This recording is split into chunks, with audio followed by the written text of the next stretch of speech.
अखेर राज्य सरकारी कर्मचाऱ्यांसाठी आली आहे आताच्या क्षणाची सर्वात मोठी आनंदाची बातमी, मोठी ब्रेकिंग न्यूज.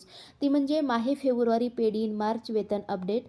तर माहे फेब्रुवारी पेड इन मार्च वेतनकरिता अनुदान वाटपाबाबत शालेय शिक्षण व क्रीडा विभागामार्फत दिनांक 9/2/2026 रोजी महत्त्वपूर्ण शासन निर्णय निर्गमित करण्यात आलेला आहे.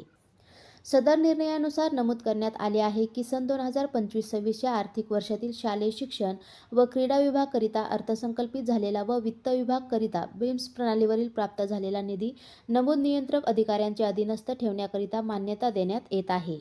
यामध्ये सर्वसाधारण शिक्षण, प्राथमिक शिक्षण, समग्र शिक्षण अभियान, समग्र शिक्षा अभियान, अनुसूचित जातीसाठी विशेष घटक योजना, अनुसूचित जाती उपयोजना, समग्र शिक्षा अभियान, सर्वसाधारण शिक्षण, प्राथमिक शिक्षण, अनुसूचित जातींसाठी उपयोजना, जनजाती क्षेत्र उपयोजना, जनजाती क्षेत्र उपयोजना, समग्र शिक्षा अभियान, केंद्र व राज्य हिस्सा इत्यादी लेखाशीर्षनिहाय नियंत्रक अधिकाऱ्यांच्या अधीनस्थ निधीचे वाटप करण्यात आलेला आहे.